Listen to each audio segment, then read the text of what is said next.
Bienvenue à la chaîne Math Infinité, la chaîne consacrée à l'enseignement des mathématiques à l'université. Alors aujourd'hui, on va voir une nouvelle leçon sur l'intégrale des Riemann des fonctions continues. Alors ça va être un cours, donc ça va être une première vidéo d'une série qui sera consacrée, donc il y aura l'intégrale de Riemann, une vidéo consacrée aux exercices, une autre au calcul des primitifs et une autre consacrée aux intégrales généralisées. Alors ce qu'on va voir aujourd'hui, donc on va voir la définition de l'intégrale de Riemann par les sommes de Riemann. Donc on va adopter une définition voilà, par les sommes de Riemann, et on va voir que ça va nous suffire pour montrer toutes les propriétés de l'intégrale de Riemann. Donc on montrera ces propriétés, on montrera l'inégalité de Cauchy-Schwarz, le théorème de la moyenne, les primitifs et le théorème fondamental de l'analyse.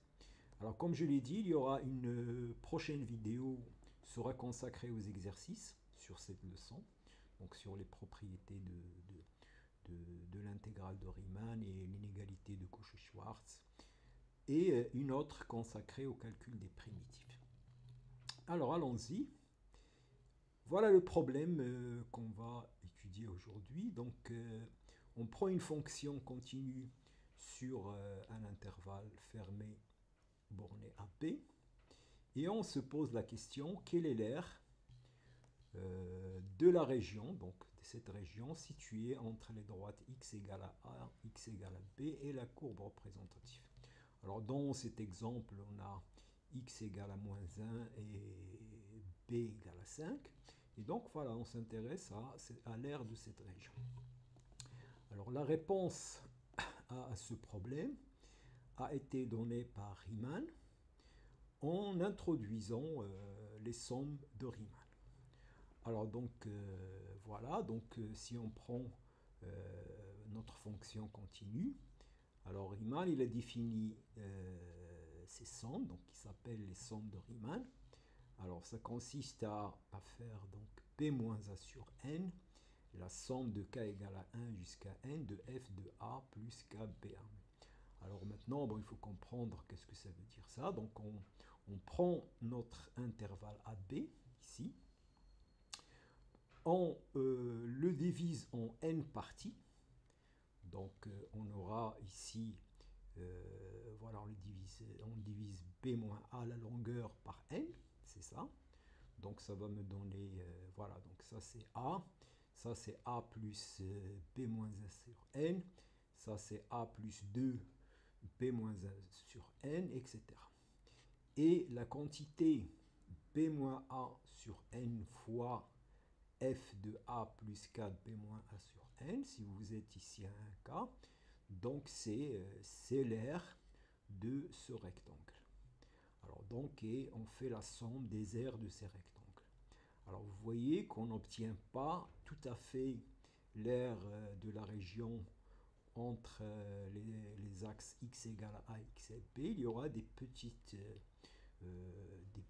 pertes ou des petits gains. Et donc en fait l'idée de Riemann est de dire que quand je prends n très grande, quand n devient de plus en plus grande, et bien, cette somme va s'approcher de la valeur de l'aire qu'on cherche à calculer. Et donc voilà, donc c'est ça l'idée. Et donc voilà, alors s'approcher en termes de suite, c'est aller vers la limite. Donc quand on va vers la limite, eh bien, on va trouver exactement l'aire de la région située entre x égale à a et x égale à b et la courbe. Donc voilà, donc cette somme, c'est en fait la somme des aires de ces rectangles-là. Et donc le théorème de Riemann, Riemann a montré que effectivement cette suite est convergente et converge vers l'aire AF qu'on cherche, c'est-à-dire qu'on a la limite lorsque n tend vers l'infini de cette somme, de la somme de Riemann, égale l'aire. Et voilà. Et ceci a donné naissance à l'intégrale de Riemann. Alors bien sûr, Riemann a travaillé sur des fonctions qui ne sont pas forcément continues. Nous, on va rester dans le domaine des fonctions continues. C'est déjà une classe très très large. Et voilà, c'est pas la peine d'aller dans des généralités qui vont nous faire perdre l'importance des choses. Voilà, donc c'est ça le théorème de Riemann. Donc voilà. Et donc en fait, on définit l'intégrale de Riemann qu'on va noter comme ça, intégrale de A, B, f de x, d de x. Et bien c'est la limite des sommes de Riemann. Et par convention, on note, si on inverse A et B, on met un signe moins. Ça, c'est pour des commodités des calculs. Alors, cette notation, bon, il est justifié parce que ici, vous voyez que f de x, d de x, c'est l'aire d'un rectangle de largeur d de x et de longueur f de x. Donc d de x, ça veut dire une petite largeur, une petite variation. Et on multiplie. Si on fait la somme de toutes, alors ça se lit la somme.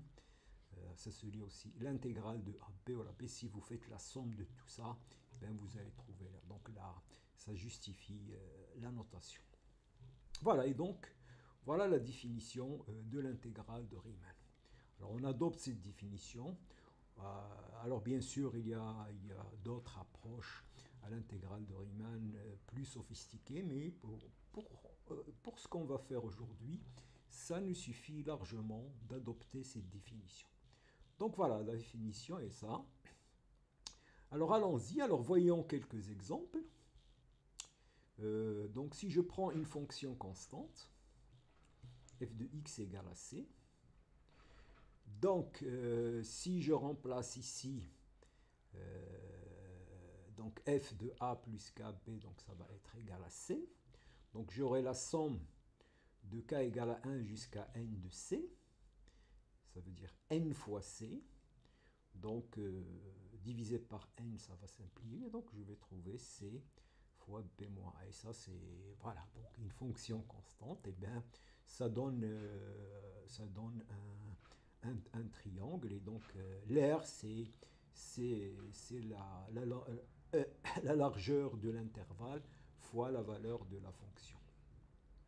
Et voilà, donc à l'aide de la fonction de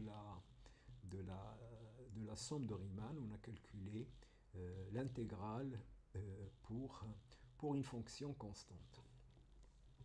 Alors on peut faire mieux. Alors je peux prendre une fonction constante, la fonction f de x égale à x. Donc ici, je vais avoir la somme de Riemann, donc c'est b moins a f de ça, donc c'est ça, donc, puisque f de x égale à x. Alors ici, donc j'aurai b moins a sur n fois la somme de a n fois, donc fois n, donc je vais trouver ça. Ensuite, j'aurai b moins a au carré sur n au carré, plus fois la somme de k égale à 1 jusqu'à n de k. Alors vous savez que cette somme, c'est égal à n plus 2 sur 2. Et donc, en simplifiant, donc on va trouver la somme de Riemann égale à b moins a fois a plus b moins a au carré, n plus 1 sur 2n. Alors si je passe à la limite ici, je vais trouver 1 demi, et donc je vais trouver b moins a plus b moins a au carré sur 2. Alors quand je simplifie, la limite donc c'est ça. Alors donc il y aura une BA qui va simplifier ici, et il y aura 1 demi B carré moins, alors moins A carré moins plus 1 demi A carré, ça fait ça. Et donc on trouve B carré moins A au carré. Donc l'intégrale de x d de x. Alors ça, vous le savez, donc vous savez cette valeur, mais là, la nouveauté, c'est qu'on l'a calculé à l'aide des sommes de Riemann. Alors voilà, je vous lance un petit défi. Utilisez la somme de Riemann pour calculer l'intégrale de abx carré d de x. Alors bien sûr, vous savez calculer cette intégrale, vous l'avez vu en bas en terminale, mais là, il s'agit de refaire ce calcul en ayant ici au carré, au lieu de a plus kb au carré. Donc je vous lance ce petit défi. Si vous avez fait l'exercice, dites-le moi à travers les commentaires. Voilà. Donc voilà, on a défini maintenant l'intégrale de Riemann à l'aide des sommes de Riemann. On a vu deux exemples d'utilisation de ce calcul. Alors bien sûr, il est clair que pour calculer l'intégrale, on ne va pas utiliser les sommes de Riemann. On verra donc dans les exercices qu'on fera peut-être le contraire. Quand on saura calculer l'intégrale d'une autre manière, on pourra utiliser la formule de la limite des sommes de Riemann pour calculer les limites de certaines suites particulières. Alors bien sûr, il est clair que si vous partagez votre... alors ici, alpha, bêta, donc si vous partagez vos régions, donc l'air entre alpha et bêta plus l'air entre bêta et gamma égale l'air entre alpha et gamma. Donc ça c'est clair. Alors il y a un petit truc, donc quand alpha est plus grande que bêta, donc il faut, voilà, une fois que vous montrez pour alpha inférieur à bêta inférieur à gamma, ce qui est évident parce que ça c'est l'air entre la région entre alpha et bêta, plus l'air entre bêta et gamma, donc bien sûr c'est l'air entre alpha et gamma. Mais après, ça ne dépend pas de l'ordre, donc vous utilisez la convention, l'intégrale de alpha bêta f de x d de x égale à moins l'intégrale de bêta alpha, voilà. Donc vous discutez, voilà, donc on trouve la relation de Chasles. Voilà. Alors maintenant, les propriétés de l'intégrale de Riemann des fonctions. Continue. Alors l'intégrale est linéaire, cette relation dit que l'intégrale est linéaire, donc si vous avez des nombres réels, et si vous faites l'intégrale de alpha f de x plus bêta g de x, donc vous allez trouver alpha l'intégrale f de x plus bêta g de x. Si la fonction f est positive, alors l'intégrale est positive. Donc ça c'est clair. Donc si la fonction est positive, vous voyez bien que l'air de la région entre x égale à a est positif. Mais on va montrer ça d'une manière rigoureuse. Alors, si une fonction est plus grande qu'une autre, l'intégrale est plus grande que l'autre. Bon, aussi c'est naturel. Et on a cette inégalité importante. La valeur absolue de l'intégrale est inférieure ou égale à l'intégrale de la valeur absolue. Voilà, alors allons-y, on va démontrer toutes ces propriétés. Alors la première, il va découler de cette équation. Si vous remplacez ici f par alpha f plus bêta g, vous allez trouver que la somme de Riemann de alpha f plus bêta g égale à alpha, la somme de Riemann de f plus bêta, la somme de Riemann de g. Et en passant à la limite, vous allez trouver que l'intégrale de alpha f plus bêta g égale alpha fois l'intégrale plus bêta. Voilà, donc ça c'est facile. Donc on trouve ça rapidement. Alors la deuxième propriété, c'est la positivité de l'intégrale. Donc si f de x est positif, alors l'intégrale est positive. Alors si f est positif, vous avez la somme de Riemann est positive, c'est clair, puisque b moins a est positif, donc, et ça c'est positif, donc la somme de Riemann est positive. C'est pour passer à la limite, vous allez trouver que l'intégrale est positive. Voilà, maintenant ça, donc on va déduire de ça. Donc ça c'est, on fait si f est supérieur à g, donc ça veut dire que f est moins g positif, et donc l'intégrale de f moins g qui est égale à ça d'après la première question, donc c'est positif, et on a le résultat. Et la dernière, la valeur absolue de l'intégrale est inférieure ou égale à l'intégrale de la valeur absolue. Donc ça, c'est lié à, si vous faites ici la valeur absolue, donc vous allez avoir l'inégalité triangulaire, vous aurez la valeur absolue de ça égale et inférieure ou égale à la somme des valeurs absolues. Donc vous allez avoir cette relation-là. Et vous passez à la limite. Donc ça, c'est la valeur absolue de l'intégrale. Et ça, c'est l'intégrale de la valeur absolue. Voilà, donc vous voyez que en adoptant cette définition de l'intégrale, eh ben, on a montré toutes les propriétés de l'intégrale d'une manière très très simple. Et donc voilà, donc ces propriétés, eh ben, voilà, donc c'est ce qu'on va utiliser, ce qu'on utilise voilà, dans tous les exercices sur les intégrales. Voilà, ils sont naturels, donc faciles à se rappeler, mais ils sont très utiles dans les exercices et il faut savoir les utiliser d'une manière judicieuse. Voilà. Alors, une autre propriété, l'intégrale, et pour une fonction continue, l'intégrale est située entre b-a fois l'inf de la fonction sur x et b-a fois le sup de la fonction sur l'intervalle ab. Et une autre propriété, si la fonction est positive et l'intégrale est nulle, si la fonction est positive et l'intégrale est nulle, alors la fonction est nulle. Alors bien sûr, vous savez qu'il y a des fonctions dont l'intégrale est nulle sans que les fonctions soient nulles. Bon, c'est des fonctions qui changent de signe. Donc voilà, donc cette propriété est très très importante. Voilà, il faut la continuité, c'est important. Donc la fonction doit être continue. Bon, mais là, tout ce qu'on fait, c'est sur les fonctions continues. Et voilà, positif et l'intégrale nulle entraînent que la fonction est nulle.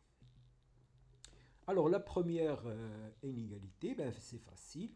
On sait que la fonction f, pour tout x, on a f de x compris entre l'inf et le sup.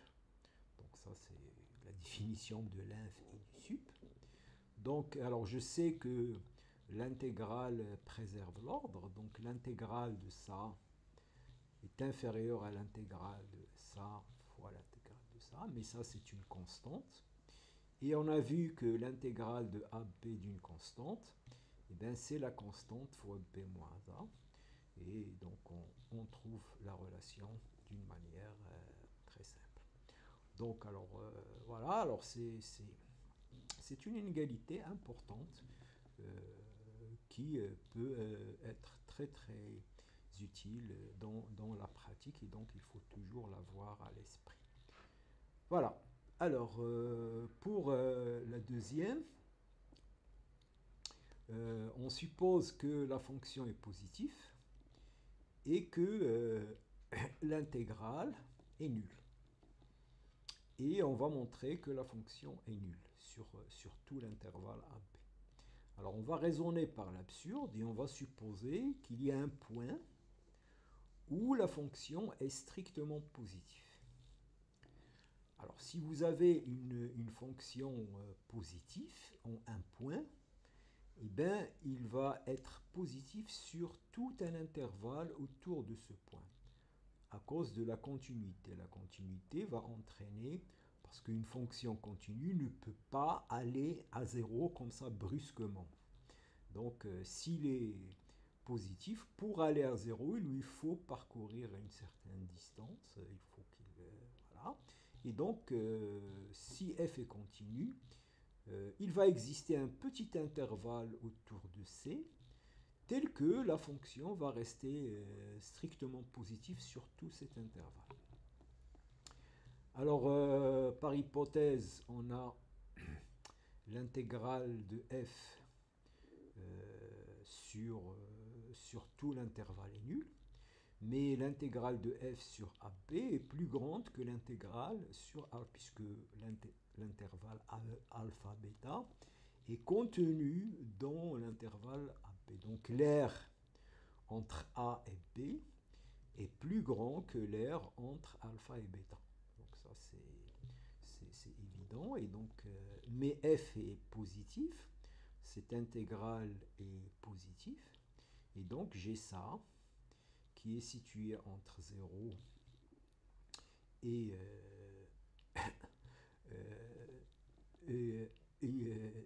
est situé entre 0 et 0, donc il va être nul. Mais ça, c'est supérieur, on a vu que c'est supérieur à bêta moins alpha fois l'inf, d'après la première question, d'après ça. Donc, comme l'inf est positif, donc l'inf va être nul.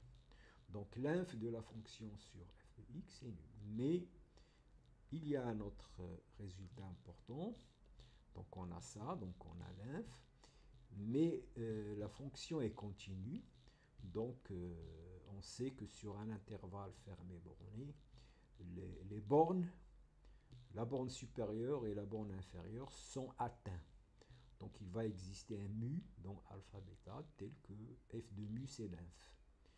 Et comme f de mu est égal à 0, c'est une contradiction parce qu'on a vu que sur l'intervalle alpha bêta, la fonction est strictement positive. Voilà, donc là, dans ce cours, c'est la démonstration là, qui est un peu élaborée. Et on a utilisé pas mal de propriétés. Donc on a utilisé cette propriété que si une fonction continue et non nulle en un point, il va rester non nul sur un voisinage de ce point. Donc ça c'est un petit exercice qu'on donne, donc vous pouvez faire sans problème. Et on a utilisé aussi le fait que sur un intervalle fermé borné, une fonction continue, l'inf et le sup sont atteints. Donc ça, ce sont deux choses importantes. Voilà. Donc on a démontré la propriété.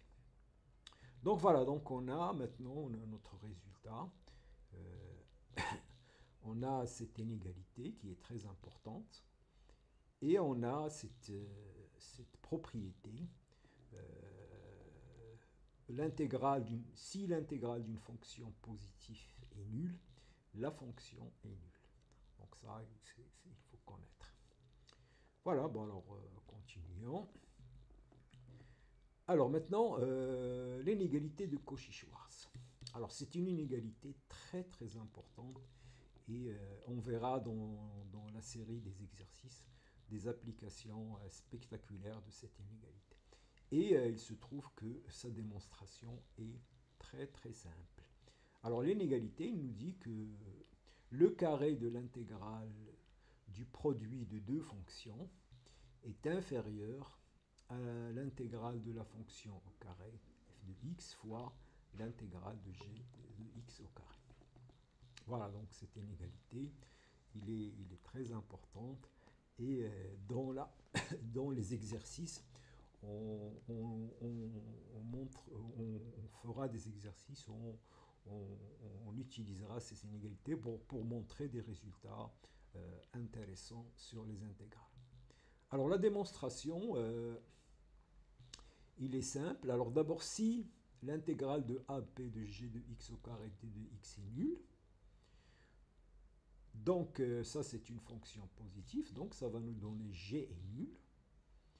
Et donc voilà, donc si ça c'est nul, g va être nul, et donc cette quantité est nulle aussi, et donc on a l'inégalité. Donc dans ce cas-là c'est trivial.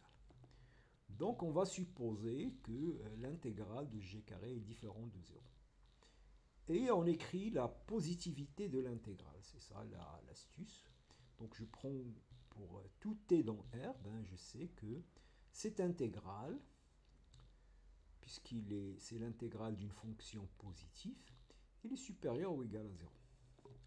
Alors si je développe ça, donc ça c'est f de x au carré, plus 2t f de x g de x, plus t carré g de x au carré. Donc je développe une identité remarquable, f de x carré,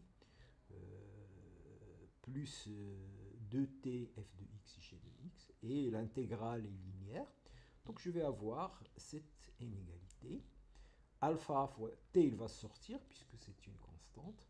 Donc je vais avoir alpha t carré plus 2 bêta t plus gamma égale à 0. Avec alpha, le coefficient de t carré, donc c'est l'intégrale de g carré au carré. Le coefficient de t, c'est l'intégrale de f de x, g de x et t de x. Et la constante, c'est l'intégrale de f de x au carré. Voilà, donc alors là, j'ai un polynôme de degré 2 avec alpha différent de 0, puisqu'on a supposé que ça, c'est non nul. Donc j'ai un polynôme de degré 2 positif. Alors vous savez qu'un polynôme de degré 2 est toujours positif, donc si son discriminant est négatif.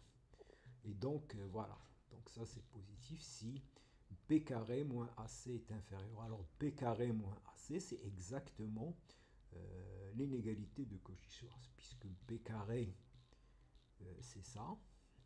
Alors non, qu'est-ce que j'ai dit? Non, c'est pas b carré, donc désolé. Donc ça c'est bêta au carré moins ac, moins alpha gamma. Alors bêta au carré, donc c'est ça, moins alpha gamma, c'est ça, et on retrouve l'inégalité. Donc là c'est bêta au carré moins alpha gamma. Voilà, et on a donc modulo, alors bien sûr on a utilisé pas mal de propriétés de l'intégrale, donc la positivité, la linéarité, donc tout ça, voilà, et cette remarque, alors c'est quelque chose de remarquable, une petite remarque comme ça permet de donner une inégalité qui est très très utile et qui permet de donner beaucoup de résultats intéressants. Voilà. Alors, on va l'illustrer, donc l'inégalité de Cauchy-Schwarz. Et donc, voilà, je prends une fonction continue qui ne s'annule jamais et qui est strictement positive. Et j'applique l'identité de l'inégalité de Cauchy-Schwarz. Donc ça, c'est f et ça, c'est g. Donc le produit fg, donc ça donne 1. Et donc j'aurai l'intégrale de 0 à 1 de 1, donc c'est 1, inférieur à l'intégrale de ça au carré, qui est 1 sur f de x, et l'intégrale de ça au carré, donc qui est f de x.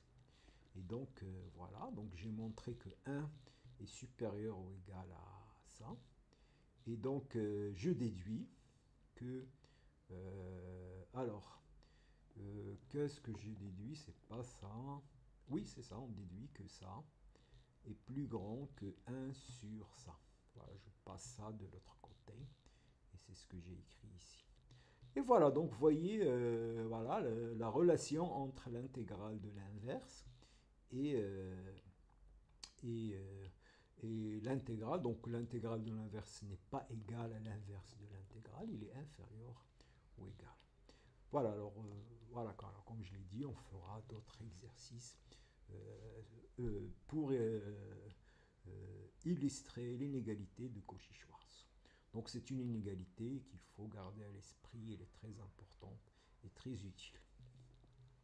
Alors, le théorème de la moyenne, si on a une fonction continue, alors il va exister une constante dont AP telle que f de c égale à l'intégrale de a b f de x t de x. Donc ça, on peut le lire à pourquoi c'est la moyenne. Ça, c'est l'aire de la région entre a et b. Et donc égal à b moins a fois f de c. Donc il va être égal à l'aire d'un triangle qui est b moins a. Donc il y a une valeur qui moyennise l'aire. C'est pour ça qu'on l'appelle l'intégrale de la moyenne. Donc l'aire égale à l'aire d'un rectangle défini par une valeur de f de c. Donc il y a une valeur qui permet de moyenniser l'intégrale. C'est pour ça qu'on l'appelle le théorème de la moyenne. Alors la définition, eh ben, il est très simple. Bon, il repose quand même sur un théorème assez fort. Donc on a vu cette inégalité. Donc voilà, on a vu que l'intégrale est comprise entre b moins a fois ça. Donc je l'écris comme ça. Alors maintenant, ben, ça c'est une valeur entre le sup de la fonction et l'inf de la fonction. Et le théorème des valeurs intermédiaires, eh bien, il va me dire que cette valeur est atteinte par la fonction. Donc il va exister, donc c'est le théorème des valeurs intermédiaires. Le théorème des valeurs intermédiaires me dit que chaque valeur entre l'inf et le sup d'une fonction est atteinte par la fonction. Bien sûr, avec l'hypothèse que la fonction est continue, ce qui est le cas ici. Et donc, on a cette relation. Voilà, donc c'est cette inégalité et le théorème des valeurs intermédiaires.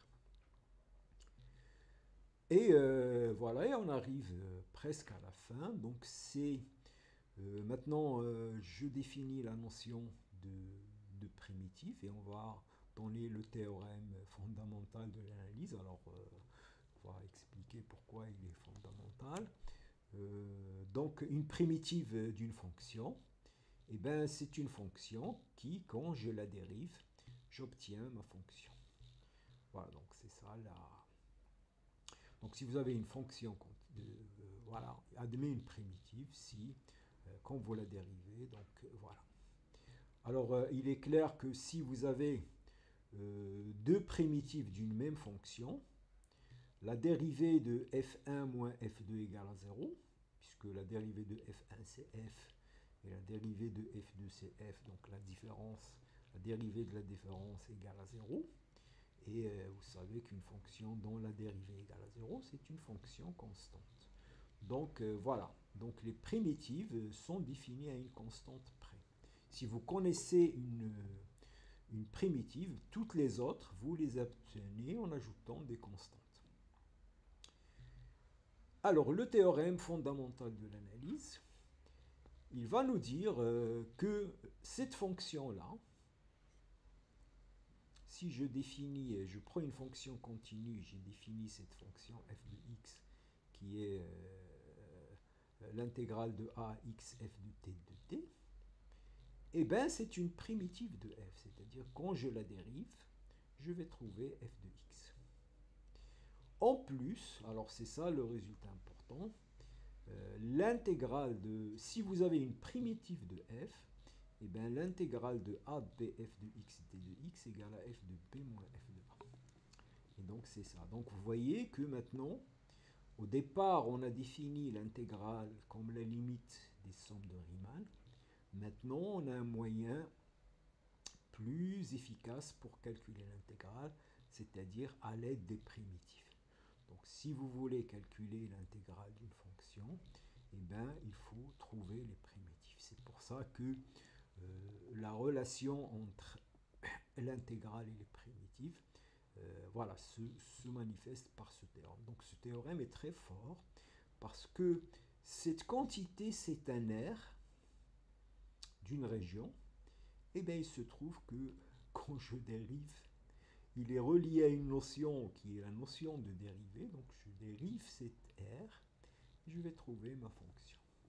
C'est pour ça qu'on l'appelle le théorème fondamental de l'analyse. Donc maintenant, on ne va pas, pour calculer une intégrale, on ne va pas utiliser les sommes de Riemann. Donc on va chercher les primitives de f. Alors c'est pour ça que il y a des techniques de calcul de primitifs que je vais donner dans une série de vidéos. Donc, parce que ça, c'est des techniques de calcul qu'il faut connaître. C'est important pour un étudiant en université de connaître tous les. Donc, je vais faire une liste de toutes les situations, de toutes les fonctions et savoir calculer les primitifs. Donc, par exemple, fractions rationnelles, les fonctions avec des cosinus et des sinus, racine de ax carré plus bx plus c, donc tout ça, je vais donner les méthodes pour calculer ces primitifs. Voilà, et donc voilà notre théorème. Voilà, donc on a commencé par la définition de l'intégrale comme la limite d'une suite, et on aboutit à cette formule qui nous dit que l'intégrale peut être calculée à l'aide d'une primitive. Voilà, alors la preuve, il est simple. Donc je vais, pour montrer que f', la dérivée de f, c'est ça, je dois montrer que cette quantité tend vers 0, quel que soit h. Donc ça, c'est... voilà, donc ça, c'est comme si je fais f de alpha plus h moins f de alpha sur h moins f de alpha égale à 0, donc c'est ça. Donc je calcule cette quantité. Alors quand je fais f de alpha plus h moins f de alpha, ça va me donner ça grâce à la relation de Charles, puisque f de alpha plus h, c'est l'intégrale de a à alpha plus h, et ici c'est l'intégrale de a jusqu'à alpha. Si je fais la différence, je vais trouver ça grâce à la relation de Charles. Moins hf de alpha. Alors hf de alpha, c'est l'intégrale de alpha plus f de h fois f de alpha. Puisque ça c'est une constante, et donc l'intégrale c'est la différence qui est égale à h, et donc je vais trouver ça. Et maintenant je sais que cette intégrale est inférieure au sup de f de x moins f de alpha, sur tout l'intervalle AB, pas seulement sur ça. Et donc j'utilise la propriété de la valeur absolue de l'intégrale inférieure à l'intégrale de la valeur absolue. Je vais trouver cette inégalité. Et maintenant, ça c'est une constante. Et donc quand h tend vers 0, ça tend vers 0. Et donc cette quantité tend vers 0. Voilà, donc c'est relativement simple pour le résultat qui est très puissant. Mais on a utilisé quand même pas mal de propriétés de l'intégrale pour arriver à ça. Et donc f' de alpha égale à f de alpha. Voilà. Et maintenant la dernière formule. Si vous avez une primitive, alors je sais que ça c'est une primitive. Je le sais, c'est ce que je viens de montrer. Donc une autre primitive, c'est une constante plus celle-là. Alors maintenant, si vous faites f de a ici, vous allez trouver l'intégrale de a à a, donc c égale à f de a. Et si donc ça c'est f de a, et si vous prenez x égale à b, donc vous allez trouver f de b moins f de a. Et vous allez trouver la formule. Voilà. Donc on arrive à la fin de cette vidéo. Donc si vous avez trouvé que cette vidéo est utile, donc n'oubliez pas donc de liker, de vous abonner et de partager.